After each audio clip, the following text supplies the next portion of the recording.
नमस्कार दोस्तों, आपका अपने यूट्यूब चैनल लेसन वाणी ऑनलाइन क्लासेज में स्वागत है। आज हम बात करेंगे एडवर्ब की। देखो,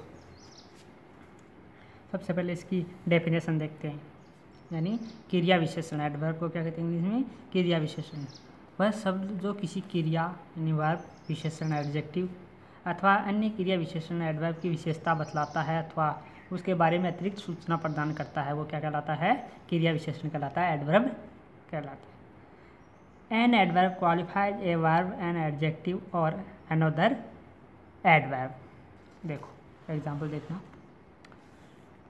he walks slowly, इसमें walk क्या है? वर्ब है। slowly क्या है? एडवर्ब है।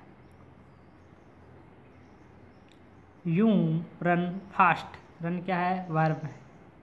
फास्ट क्या है? एडवर्ब। यानी ये क्या बता रही है?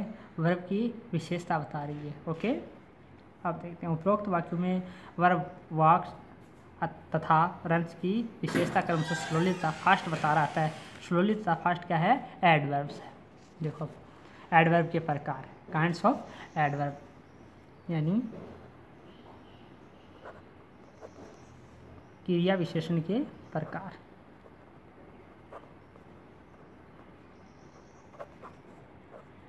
देखो पहला है एडवर्ब्स ऑफ टाइम, यानी वे एडवर्ब जो टाइम, समय को क्या करते हैं? एक्सप्रेस करते हैं, यानी अभिव्यक्त करते हैं, एडवर्ब्स ऑफ टाइम कहलाते हैं। जैसे today, tomorrow, yesterday, last day, last week, last night, last year, last month, next day, next week, next month, late, ago, daily, soon, before आदि। देखो ही सा मी यस्टरडे, यानी उसने मुझे कल देखा, मुझे कल देखा। तो अब ध्यान देना, इसमें क्या कह रहा है?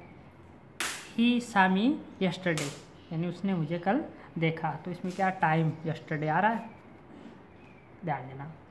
इसी प्रकार I have seen her before, यानी मैं उसे पहले देख चुका हूँ। सी कम्स है डेली, है डेली, यानी वह यहाँ रोज़ाना आती है। तो उपरोक्त वाक्यों में क्या है? यस्टरडे, बिफोर और डेली का प्रयोग एडवर्ब के रूप में क्रमशः वर्ब सा, सीन, कम्स की विशेषता बताने के लिए हुआ है, जो टाइम को क्या करते हैं? डिनोट करते हैं, यानी अंकित करते हैं। अतः ये एडवर्ब्स ऑफ टाइम है। जो दूसरा जो आपका एडवर्ब का जो प्रकार है वह है एडवर्ब्स ऑफ प्लेस। तो वे एडवर्ब्स जो प्लेस यानी स्थान को एक्सप्रेस अभिव्यक्त करते हैं, एडवर्ब्स ऑफ प्लेस कहलाते हैं। जैसे here, there, in, out, down, everywhere, somewhere, anywhere, without, far, near. Okay, तो ध्यान देना, शी वाज सिटिंग है, वह यहाँ बैठ रहा था। Mr Thakur live there, Mr Thakur वहाँ रहता था। तो उपरोक्त वाक्यों में यानी सेंटेंस में हेयर और देयर का प्रयोग एडवर्ब्स के रूप में क्रमशः वर्ब यानी सिटिंग, लिव्ड की विशेषता बताने के लिए हुआ है। ओके, जो प्लेस को क्या करता है? डिनोट करते हैं। अतः ये एडवर्ब्स ऑफ प्लेस है, यानी क्या है? एडवर्ब ऑफ प्लेस है। एडवर्ब ऑफ नंबर, जो तीसरा जो प्रकार वो क्या है? Adverbs of number. Way adverbs जो किसी एक्शन, कार्य के होने की संख्या या बारंबारता को एक्सप्रेस यानी व्यक्त करते हैं, एडवर्ब्स ऑफ नंबर कहलाते हैं। जैसे once, twice, again, always, never, often, hardly आदि। तो he has not seen her once, the postman called again. क्या कह रहा है? He has not seen her once, यानी उसने उसको क्या है? एक बार नहीं देखा था, यानी नहीं देखा है, नहीं देख चुका है, वह उसको एक बार भी नहीं देख चुका है। इसी प्रकार कह रहा है the postman called again, postman ने दोबारा बुलाया। उपरोक्त वंस अगेन का प्रयोग एडवर्ब के रूप में क्रमशः वर्ब, सीन, कॉल्ड की विशेषता बताने के लिए हुआ है, जो नंबर या और फ्रीक्वेंसी यानी संख्या बारंबार को डिनोट करते हैं। अतः ये एडवर्ब ऑफ क्या है? यह है, अतः ये एडवर्ब ऑफ नंबर हैं।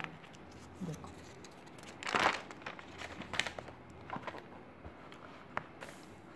जो चौथा जो प्रकार है वह है adverb of quantity. Way adverb जो किसी एडजेक्टिव या एडवर्ब की क्वांटिटी 76 या विस्तार को एक्सप्रेस करते हैं, व्यक्त करते हैं, एडवर्ब ऑफ क्वांटिटी कहलाते हैं। जैसे too, very, enough, almost, nearly, well आदि। ही वॉज टू केयरलेस, वह बहुत ज़्यादा क्या थी, केयरलेस थी। ही वॉज वेरी टायर्ड, वह बहुत ज़्यादा थकी हुई थी। वह बहुत ज़्यादा केयरलेस था, वह बहुत ज़्यादा थकी हुई थी। तो उपरोक्त वाक्य में टू, वेरी का प्रयोग एडवर्ब के रूप में क्रमशः एडजेक्टिव केयरलेस, टायर्ड की क्या है, विशेषता बताने के लिए हुआ है, जो क्वांटिटी को क्या करता है, डिनोट करता है। तो अतः ये क्या है, एडवर्ब ऑफ क्वांटिटी है। इसी प्रकार जो पांचवा जो प्रकार है, फिफ्थ जो काइंड ऑफ एडवर्ब्स का जो फिफ्थ प्रकार है वो क्या है, यहाँ देना एडवर्ब्स ऑफ मैनर, यानी कि एडवर्ब जो किसी एक्शन कार्य के होने के मेथड यानी तरीका या विधि को एक्सप्रेस यानी व्यक्त करते हैं, एडवर्ब्स ऑफ मैनर कहलाते हैं। जैसे फास्ट, हार्श, स्लोली, ब्रेवली आदि। सामान्यतः एडवर्ब्स ऑफ मैनर के लास्ट में ly लगा रहता है। जैसे द हॉर्स रन फास्ट, घोड़ा तेज दौड़ता। अगला देखो, घोड़ा तेज दौड़ा। ही वर्क्स हार्ड, वह कठिन मेहनत करता है, कठिन परिश्रम करता है। आदित्य लाफ्स लाउडली, आदित्य वो जोर से हंसता है। तो ध्यान देना, उपरोक्त वाक्यों में फास्ट, हार्ड, लाउडली का प्रयोग एडवर्ब के रूप में क्रमशः वर्ब्स रन, वर्क्स तथा लाफ्स की विशेषता बताने के लिए हुआ, जो किसी एक्शन के होने के मेथड को डिनोट करते हैं। अतः ये एडवर्ब्स ऑफ मैनर कहलाते हैं। अगला देखते हैं, छठा प्रकार है एडवर्ब्स ऑफ रीजन। वे एडवर्ब्स ऑफ रीजन कारण के भाव को क्या करते हैं, एक्सप्रेस करते हैं, व्यक्त करते हैं, एडवर्ब्स ऑफ रीजन कहलाते हैं। जैसे हेंस, देयरफॉर, कंट्रीयसली, she was therefore, I therefore left school, consequently she was sent to New York. उपरोक्त वाक्य में देयरफॉर तथा consequently का प्रयोग एडवर्ब के रूप में क्रमशः हैड, लेफ्ट तथा सी की विशेषता बताने के लिए हुआ। तो जो रीजन कारण के भाव को क्या करते हैं, डिनोट करते हैं। अतः एडवर्ब्स ऑफ रीजन हैं। एडवर्ब्स ऑफ अफर्मेशन और नेगेशन। Okay, negation, affirmation. तो वे एडवर्ब्स जो अफर्मेशन या नेगेशन यानी नकारात्मक या सकारात्मक या नकारात्मक के भाव को एक्सप्रेस करते हैं, एडवर्ब्स ऑफ अफर्मेशन या नेगेशन कहलाते हैं। जैसे not surely, needed, not at all, yes, no, probably, it, she did not come after all, surely he is right. तो उपरोक्त वाक्य में नॉट तथा श्योरली का प्रयोग एडवर्ब के रूप में क्रमशः कम तथा ही की विशेषता बताने के लिए हुआ है, जो अफर्मेशन या और नेगेशन के भाव को क्या करता है, डिनोट करता है। तय ये एडवर्ब ऑफ अफर्मेशन या नेगेशन है। इंट्रोगेटिव एडवर्ब जो आठवां जो प्रकार है वो क्या है, इंट्रोगेटिव एडवर्ब्स। वे एडवर्ब्स जो प्रश्न पूछने के लिए प्रयुक्त होते हैं, इंट्रोगेटिव एडवर्ब्स कहलाते हैं। इंट्रोगेटिव एडवर्ब्स क्या कहलाते हैं, वे एडवर्ब्स जो प्रश्न पूछने के लिए प्रयुक्त होते हैं, इंट्रोगेटिव एडवर्ब्स यानी प्रश्नवाचक क्रिया विशेषण कहलाते हैं। जैसे when, how long, where, whence, whether आदि। देखते हैं, when will you return, how long will she stay there. तो इसमें क्या क्वेश्चन पूछा जा रहा है। ओके, रिलेटिव एडवर्ब्स नवा प्रकार है रिलेटिव एडवर्ब्स। जब इंट्रोगेटिव एडवर्ब का प्रयोग दो सेंटेंसों को जोड़ने के लिए होता है तो वे क्या कहलाते हैं, रिलेटिव एडवर्ब्स कहलाते हैं। रिलेटिव एडवर्ब एक्सप्लिसिट यानी स्पष्ट और इम्प्लिसिट यानी अस्पष्ट, एंटीसीडेंट यानी पूर्ववर्ती का रिलेशन संबंध बताने का क्या कार्य करता है। द एंटीसीडेंट, एक्सप्लिसिट और एक्सप्रेस्ड।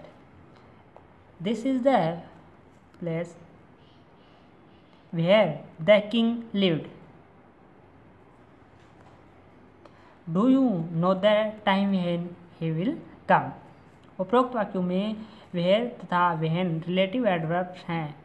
इनके जो एंटीसीडेंट्स क्या है, स्पष्ट है। एंटीसीडेंट एंटीसीडेंट्स स्पष्ट है। द एंटीसीडेंट इम्प्लिसिट या इम्प्लिटेड या understood. This is where the king lived, do you know when he will come. उपरोक्त वाक्य में वेयर तथा व्हेन रिलेटिव एडवर्ब्स है, इनके एंटीसीडेंट अस्पष्ट है। यही अंतर है। बात करेंगे अगले वीडियो में, तब तक के लिए नमस्कार।